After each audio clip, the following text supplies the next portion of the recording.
नमस्कार, आप देख रहे हैं सनराइज ब्रेकिंग न्यूज। मैं हूं आपके साथ किंग करुणेश।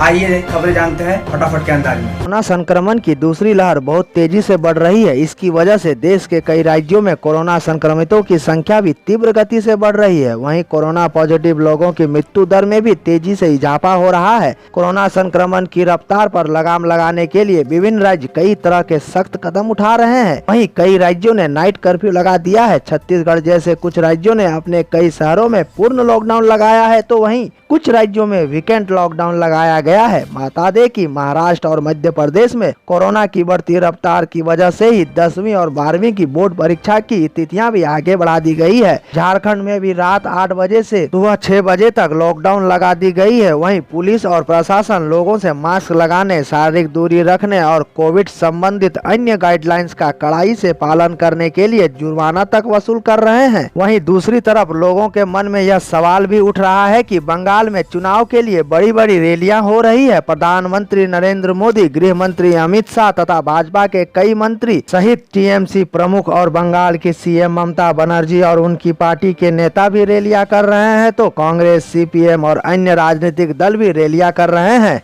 और इन रैलियों में कोविड संबंधित गाइडलाइंस की खुलेआम धज्जियां उड़ाई जा रही है। लाखों लोगों की भीड़ रैलियों में हो रही है। क्या इनमें कोरोना संक्रमण नहीं फैल रहा है? ऐसे में आपको बता दें कि यह सच नहीं है। चुनावी राज्यों में भी कोरोना संक्रमण तेजी से अपने पैर पसार रहा है। पश्चिम बंगाल में चुनावी सरगर्मी के बीच कोरोना संक्रमण ने रफ्तार पकड़ ली है। ज्ञात हो कि 8 चरणों में चुनाव से गुजर रहे पश्चिम बंगाल में राजनीतिक रैलियों में भीड़ के साथ ही कोरोना के केस भी बढ़ते दिख रहे हैं। पश्चिम बंगाल में मृत्यु दर 1.7% हो गई है, तो बंगाल इस तरह पूरे देश में तीसरे नंबर पर पहुंच चुकी है और महाराष्ट्र के बराबर ही है, जबकि पूरे देश में यह आंकड़ा 1.3% का ही है। इससे पता चलता है कि चुनावी राज्य में भी कोरोना जमकर पैर पसार रहा है। बता दें कि पश्चिम बंगाल में अब भी 4 चरणों का चुनाव बाकी है, जिसमें 17, 22, 26 और 29 अप्रैल को भी मतदान होना है। उससे पहले चुनाव प्रचार में जोर पकड़ी हुई है। ऐसे में विशेषज्ञों का चिंता जता रही है कि राज्य में कोरोना का कहर बढ़ सकता है। रैलियों में बड़े पैमाने पर लोगों के जुटने और आवाजाही के चलते संकट गहरा सकता है।